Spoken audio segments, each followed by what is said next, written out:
Vale a pena investir em um microscópio? Como eu faço para atender sem auxiliar? Será que é possível? Ou a gente precisa ficar o tempo todo, ali 100% do tempo, olhando no microscópio? Nesse vídeo eu vou esclarecer todas essas dúvidas, lembrando que esse vídeo aqui não é um vídeo embasado pela evidência científica com relação à magnificação.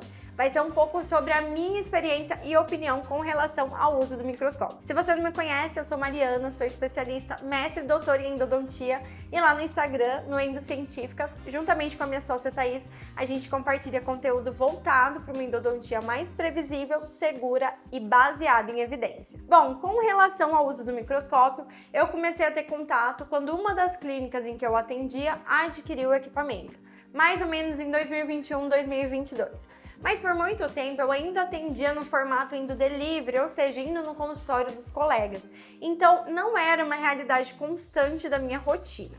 Foi só mais ou menos um ano atrás que eu decidi atender exclusivamente aqui no meu espaço e incorporar a microscopia em todos os meus casos. Então, assim, eu me considero uma iniciante no mundo da magnificação, mas eu já tenho aí várias impressões, já vivi uma transformação muito grande e tenho vários insights hoje para compartilhar com vocês, principalmente você que está aí pensando se adquire ou não um equipamento como esse. A primeira coisa que eu posso dizer é que o uso da microscopia associado a outros recursos tecnológicos, como por exemplo o uso do ultrassom, dentro daquele conceito chamado de microsonic, que é a integração da magnificação com o uso de insertos ultrassônicos, mudou completamente a forma dos meus tratamentos. Elevou o nível dos meus casos de verdade, tá?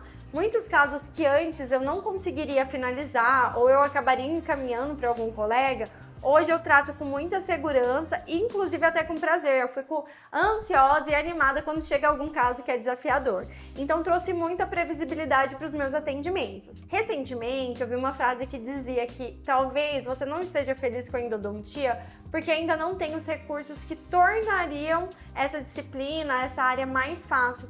Isso fez muito sentido porque eu vivi essa evolução na minha prática. Eu comecei em clínicas populares, já ganhei R$70 por tratamento finalizado. Então eu sei como que é ter uma rotina corrida, precisar atender muitos volumes. E hoje, depois de mais de 10 anos como especialista, eu posso dizer que eu faço a endodontia que eu sempre sonhei oferecer para os meus pacientes lá quando eu optei por essa especialização. Mas é importante falar que, gente, existe sim uma super curva de aprendizado com o uso do microscópio, tá?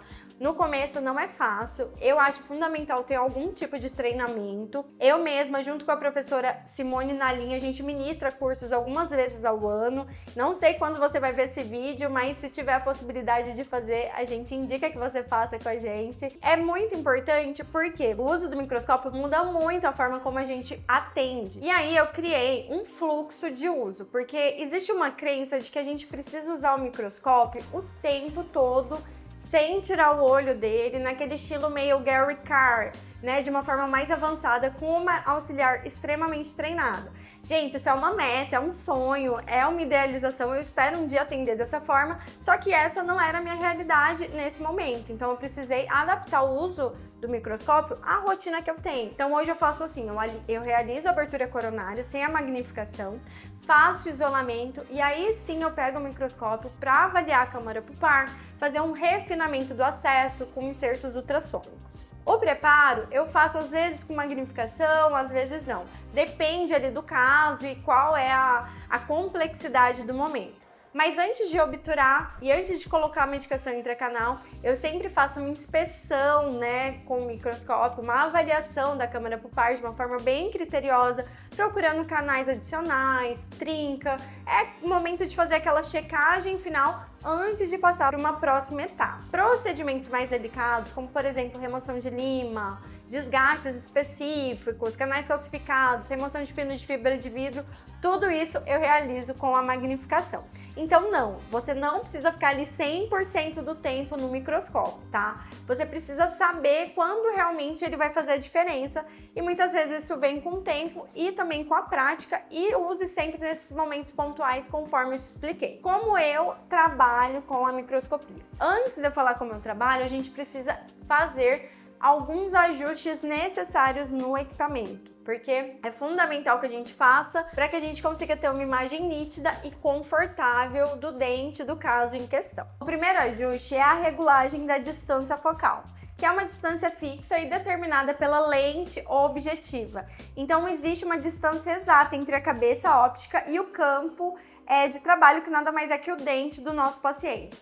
Então, a gente pode aproximar ou afastar. Se a gente aproxima demais ou afasta demais, a gente perde o foco. Então, vai ter que ser uma distância ideal entre o nosso campo operatório e o aparelho. O segundo ajuste é a distância interpupilar. Aqui a gente vai alinhar as oculares com o olho do operador. Então, a gente vai fazer esse movimento. Depende do microscópio, tá? Alguns microscópios a gente tem aqui uma alavanca, uma forma de ajuste. Aqui no meu a gente abre e fecha por meio desse movimento, e o objetivo é formar um único campo de visão, um único halo, sem a duplicação da imagem, tá?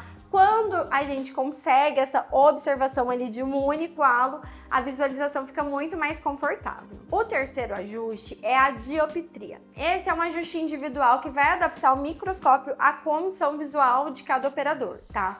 Então a gente vai fazer isso ajustando uma ocular de cada vez. Então geralmente a gente fecha um olho e com o olho aberto a gente vai girar a lente até encontrar o melhor foco para aquele olho. Fez isso com um olho, passa para o outro, fecha, e com o outro aberto, a gente vai rodar aqui até que a gente encontre uma imagem nítida. Com esses 3 ajustes bem feitos, distância focal, interpupilar e dioptria, a gente consegue ter muito mais qualidade de imagem e conforto visual, aproveitando de fato essa ferramenta que é a microscopia durante o nosso atendimento. A posição de trabalho ideal é com o paciente 11 ou meio-dia, para que a gente possa ter uma visualização mais adequada. Então aqui eu consigo observar tanto a arcada superior quanto a arcada inferior. Lembrando que a gente sempre vai trabalhar com uma visão indireta.